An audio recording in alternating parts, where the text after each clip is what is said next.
Magandang gabi po, Luzon, Visayas at Mindanao.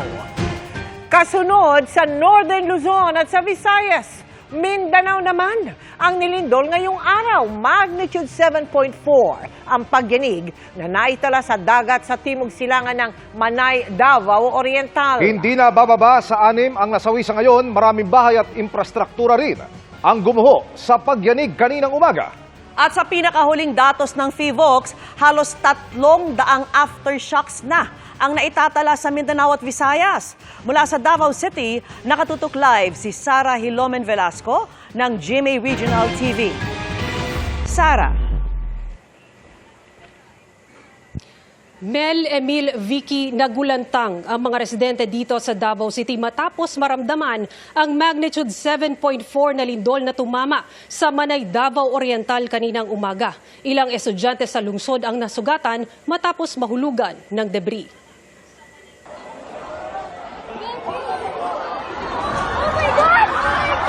Nabalot ng takot ang mga estudyanteng ito sa Mapua Malayan Colleges of Mindanao sa Davao City nang yumanig ang magnitude 7.4 na lindol.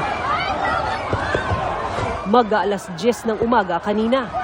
Dahil walang masilungan, mga upuan ang ginamit na proteksyon ng mga estudyante. Sa gitna ng unti-unting pagbagsak ng bahagi ng kisame. Sa isa pang kuha mula sa eskwelahan, madilim dahil nawalan na ng kuryente sa silid-aralang ito.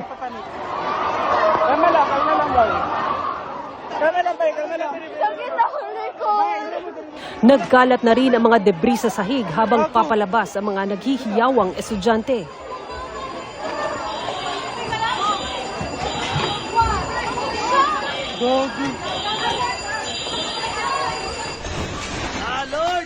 Kita rin kung gaano kalakas ang lindol sa kuhang ito.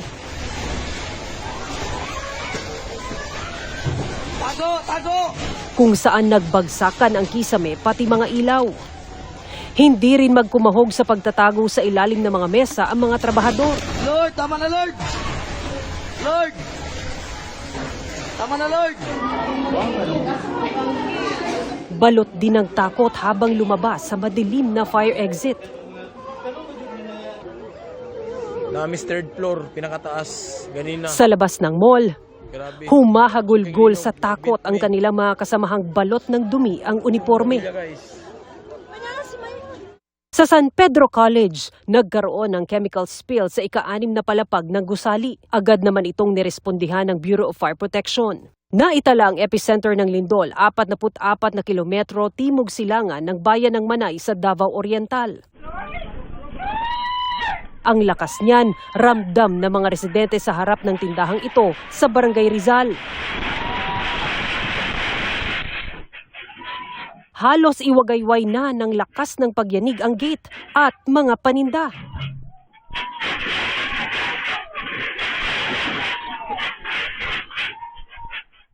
Sa post ni Attorney Israelito Torion, nagkalat ang malalaking tipak ng bato at mga puno sa gitna ng kalsada. May mga nasira ding bahay.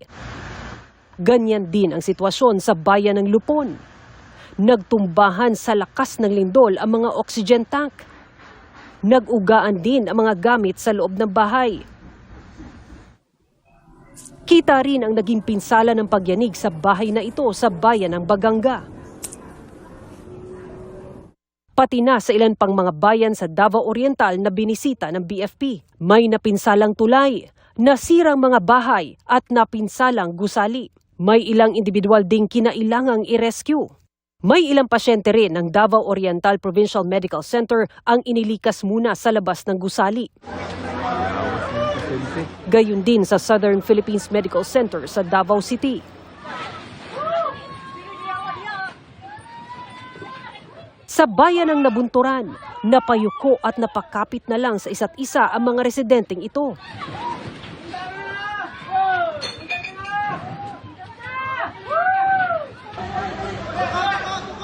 Sa Panabo sa Davao del Norte, kita kung paanong niyugyug ng lindol ang mga nakaparadang truck ng bumbero at ambulansya.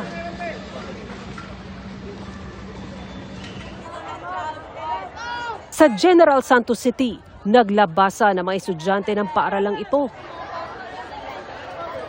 May mga inirescue rin matapos mahimatay. Kasunod ng nangyaring lindol ng 9:43 ng umaga, agad na naglabas ng tsunami warning ang PHIVOLCS sa mga coastal areas. Pero binawi rin ito bago mag-alas 2 ng hapon.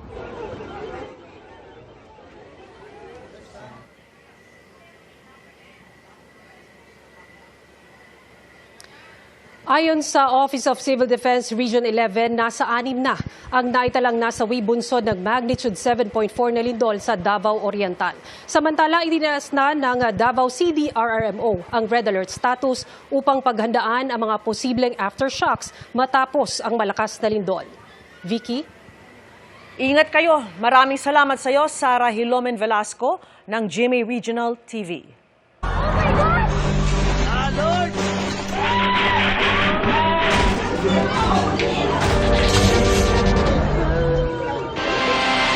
Nawala naman ng kuryente ang ilang lugar sa Mindanao kasunod ng magnitude 7.4 na lindol. May bahagyang pinsala rin sa ilang airport. At nakatutok si Bernadette Reyes. Kasunod ng magnitude 7.5 na lindol sa Manay, Davao Oriental kaninang umaga, 3 plantang magkakasabay nag-offline o tumigil ang operasyon dahil sa auto-tripping o yung otomatikong pagtigil ng daloy ng kuryente. Naapektuhan ito ang isang linya ng kuryente pero naibalik din agad matapos ang mahigit kalahating oras. Sa 5 electric cooperatives naman na naapektuhan ng lindol, 3 na lang ang may partial power interruption sa mga sakop nilang lugar. Kabilang ang mga electric co-ops sa Davao Oriental, Davao del Sur at Northern Davao. Patuloy namang sinusuri ang mga pasilidad ng 3 private distribution utilities, kabilang ang Davao Light and Power Company o DLPC na may substation din na nag-trip. Ibig sabihin walang kuryente. It can be caused by the distribution itself kung mga linya nila, or it could be caused by NGCP or power plants nearby. No? So it could be caused by different parts of the energy system. Ayon sa DOE, patuloy daw ang assessment sa lawak ng pinsala ng lindol. Nakahanda naman daw ang Task Force on Energy Resiliency na nakikipagtulungan sa National Disaster Risk Reduction and Management Council. Samantala, nananatili namang bukas ang paliparan sa Davao bagamat nagtamo ng minor damage sa runway. May minor damage sa runway natin, pero the structural integrity of the other facilities there is okay. 2 commercial flights na patungo ng Davao ang na-divert sa Mactan, Cebu at General Santos International Airports. Minor cracks naman sa logistics building ang nakita sa Dipolog Airport ayon sa Civil Aviation Authority of the Philippines o CAAP. Para sa GMA Integrated News, Bernadette Reyes, nakatutok 24 oras.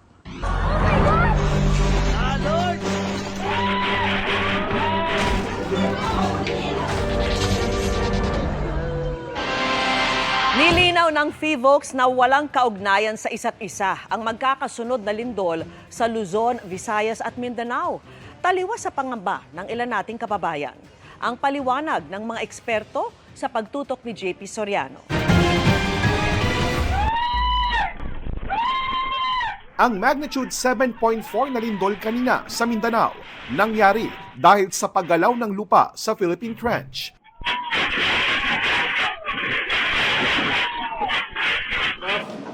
Paliwanag ng PHIVOLCS, nagbabanggaan sa ilalim ng dagat ang 2 tectonic plates o 2 malaking piraso ng lupa. Kapag sobra na ang pressure, biglang dumudulas ng mabilis ang mga bato sa fault line, kaya nagkakalindol. Yung trench naman, yung seafloor natin gumigit-git papailalim. We have the line doon sa dagat natin, and gumigit-git yung seafloor natin doon sa trench. And as a result ng paggigit-git niya, nagkakaroon ng friction, and once the friction is released, yun yung nagkakaroon ng paglindol. Sa loob lang ng 10 araw, 3 malalakas na lindol na ang yumanig sa bansa. Bago itong magnitude 7.4 na lindol sa Mindanao, ng epicenter ay sa dagat, nasakop ng Manay, Davao Oriental dahil sa paggalaw ng Philippine Trench. Nangyari ang magnitude 6.9 na lindol noong September 30 na may epicenter malapit sa Bogo City sa Cebu. Dahil naman ito sa Bogo Bay Fault na 400 taon na mula nang huling gumalaw. Ang pangatlo, ang magnitude 4.4 na lindol sa Pugo, La Union kahapon dahil naman sa isang aktibong fault sa La Union.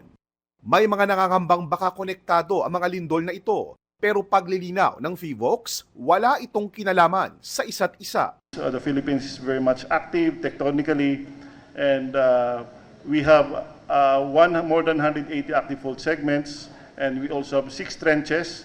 And there's always this possibility na magkakaroon ng paglindol sunod-sunod. In fact, every day we record at least 30 earthquakes a day coming from different active fault segments of the country as well as coming from the different trenches. Bukod sa Philippine Trench, may 5 pang trench sa Pilipinas, ang Negros Trench, Sulu Trench, Cotabato Trench, East Luzon Trough, at Manila Trench.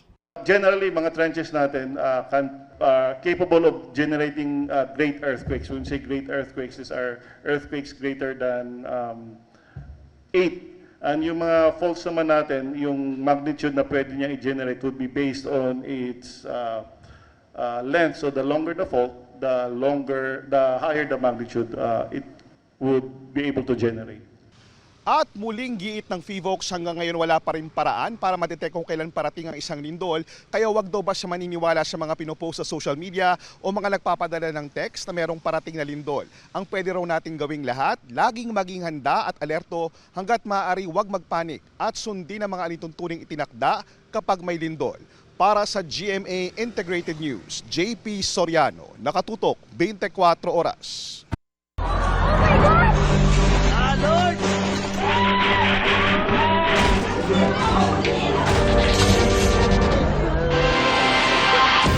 Kamustahin po natin ang sitwasyon mula mismo sa Manay, Davao Oriental, kung saan nasa karagatang malapit dito ang epicenter ng magnitude 7.4 na lindol kanina. Bukod sa mga napinsalang infrastruktura roon, may mga hinimatay at nakaranas ng panic attack. Sa Amati City, isa rin ang kumpirmadong nasawi matapos matabunan ng natumbang pader. Nakatutok live si Jandy Esteban ng GMA Regional TV. Jandy, kamusta kayo?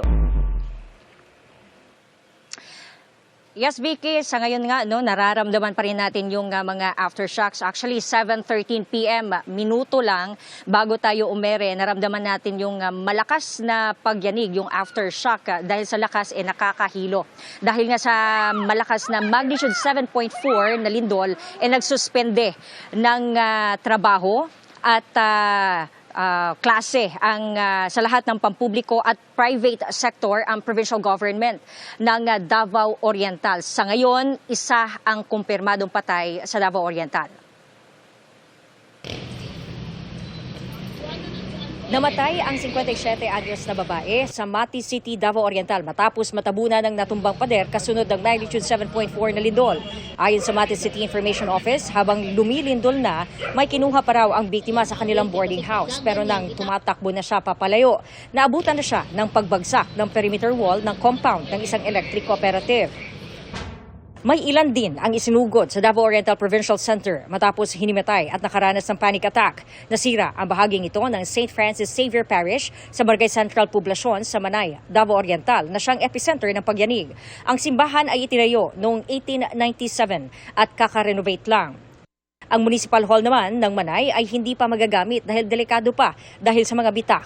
Ayon sa LDRRMO, nasa 80% ng kanilang infrastruktura ang apektado. May mga tulay at mga daan ang isinara dahil delikado ng gamitin. Walang kuryente at tubig hanggang sa oras na ito ang lugar.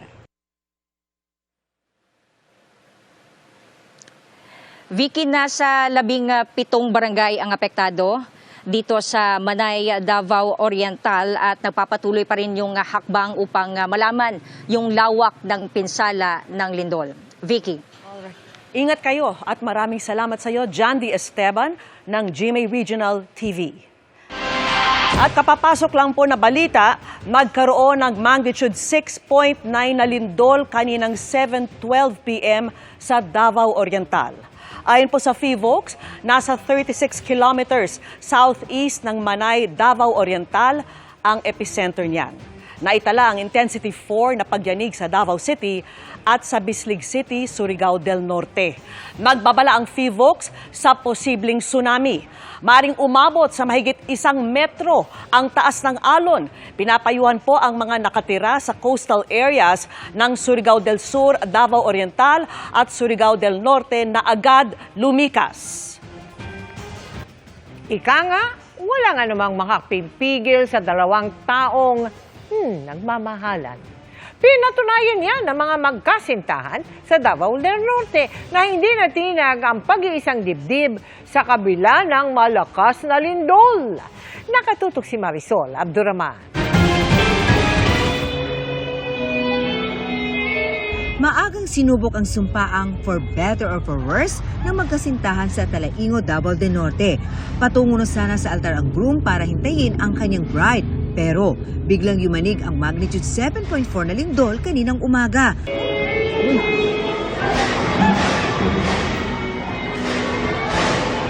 Ang mga bisita agad dumiretso palabas ng simbahan. Kita rin sa video ang pagyanig ng altar. Ayon sa uploader na kapatid ng groom, may hinimatay rin na ninang dahil sa lindol pero maayos naman na ang kanyang kondisyon. Matapos ang ilang oras, talagang pinatunay na magsing-irog ang kasabihang sa hinaba-haba man ang posisyon, sa simbahan din ang tuloy. Tuloy pa rin kasi ang kasalan, sa labas na nga lang ng simbahan. The I-dos continue hanggang sa Panabo City, Davao del Norte. Ika nga nila, wala talagang makakapigil sa 2 taong nagmamahalan. 4 na magsing-irog ang ikinasal sa kasalan sa Balay Dakbayan sa labas ng City Hall. Para sa GMA Integrated News, Marisol Abduraman, nakatuto, 24 oras.